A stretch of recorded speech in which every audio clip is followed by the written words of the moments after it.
गंगा दशहरा हिंदुओं का एक प्रमुख त्योहार है जो ज्येष्ठ मास के शुक्ल पक्ष में दशमी तिथि के दिन मनाया जाता है। इसी दिन माँ गंगा धरती पर अवतरित हुई थी।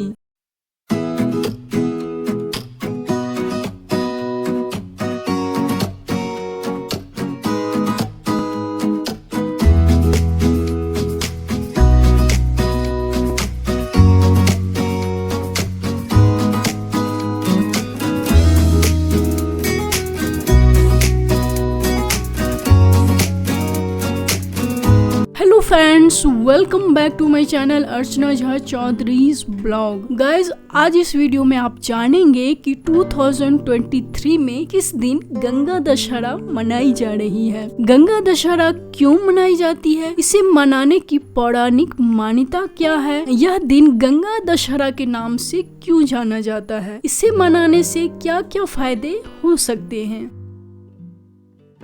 तो गाइस, सबसे पहले मैं आपको बता देती हूँ कि इस वर्ष यानी कि 2023 में 30 मई को गंगा दशहरा मनाई जा रही है, जो कि मंगलवार को पड़ने वाला है। यह बहुत ही शुभ एंड फलदायी मानी जा रही है। तो इस वर्ष गंगा दशहरा को बहुत ही धूमधाम से हर्षोल्लास के साथ मनाइए। यह आप सभी के लिए बहुत ही लाभकारी हो सकता है। पौराणिक मान्यता के अनुसार गंगा का जन्म जगत गुरु ब्रह्मा के कमंडल से हुआ था, इसीलिए इसे देवी के रूप में पूजा जाता है। Ganges is the most sacred river of India.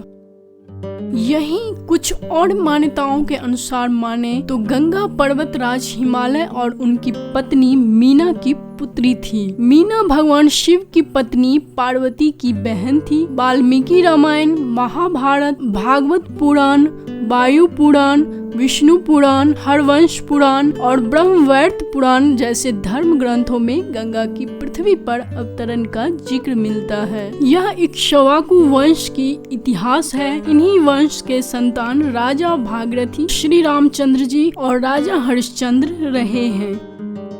एक बार राजा सगर ने अश्वमेघ यज्ञ किया। अश्वमेघ यज्ञ से भयभीत होकर देवराज इंद्र ने अवसर पाकर घोड़े चुराकर कपिल मुनि के आश्रम में बांध दिया। कपिल मुनि उस टाइम तपस्या कर रहे थे, उन्हें इस बात का कोई भी खबर नहीं था। इस बीच राजा सगर के 60,000 पुत्र घोड़ा को ढूंढते हुए वहां पर पहुंचे और कपिल मुनि को कटु वचन सुनाने लगे। इस बात से क्रोधित होकर कपिल मुनि ने राजा सगर के 60,000 पुत्रों को श्राप दे दिया और उसी वक्त उनके पुत्र भस्म हो गए। इस बात की जानकारी जब राजा सगर को मिला, तब उन्होंने अपने दूसरे पुत्र यानी कि दूसरी रानी से एक संतान पैदा हुआ था, जिसका नाम असमंज था और असमंज का पुत्र अंशुमान था।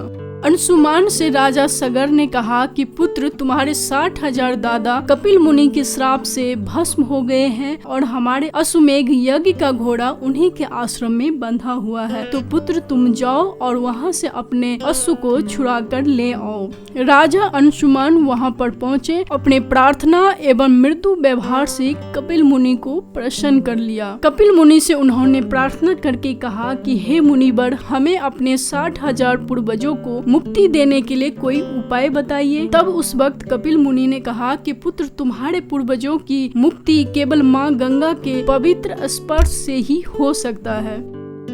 उसी दिन से राजा सगर माँ गंगा को धरती पर लाने के लिए तपस्या करने लगे। तपस्या करते करते उनकी आयु खत्म हो गई, उनकी मृत्यु हो गई, लेकिन माँ गंगा को प्रसन्न नहीं कर पाए। इसके बाद राजा अंशुमन ने तपस्या की, उनकी भी वही अंतोगति हुई। राजा अंशुमन का पुत्र राजा दिलीप था। राजा दिलीप ने भी अपने पूर्वजों को अनुगमन किया और उसी तरह से तपस्या करते रहे। उनका भी अंततः वही परिणाम हुआ। इसके बाद राजा दिलीप का पुत्र भागीरथी जी थे और उन्होंने भी अपने पूर्वजों का अनुगमन किया और वे भी तपस्या करने चले गए। इस तरह से राजा भागीरथी ने भी बहुत वर्षों तक तपस्या किया और उनकी तपस्या से माँ गंगा प्रसन्न हुई। उन्होंने उन्हें वरदान किया कि पुत्र, मैं धरती पर आ सकती हूँ, परंतु मेरा वेग धरती सहन नहीं कर सकती है, यानी कि धरती का विनाश हो सकता है। तो इसके लिए आपको शिव जी का आराधना करना होगा और उन्हीं की कृपा से मैं उनकी जटाओं में आ सकती हूँ। इसके बाद राजा भागीरथ ने शिव जी की तपस्या किया और शिव जी प्रसन्न हुए और अपनी जटा में माँ गंगा को स्थान दिया। माँ गंगा उनकी जटा में आने के बाद धीरे धीरे पृथ्वी पर गिरी और इसी दिन से धीरे धीरे पृथ्वी पर आई। आगे आगे राजा भागीरथ चलते रहे और पीछे पीछे माँ गंगा अपने लिए रास्ता बनाते हुए चलती रही। इस तरह से भागीरथ के 60,000 पूर्वजों का माँ गंगा के स्पर्श से उद्धार हुआ और उसी दिन से माँ गंगा धरती पर विचरण करती हैं। भागीरथ के पूर्वजों का उद्धार करके गंगा जी सागर में जाकर गिरी और अगस्त मुनि द्वारा सोखे हुए समुद्र में फिर से जल भर आया।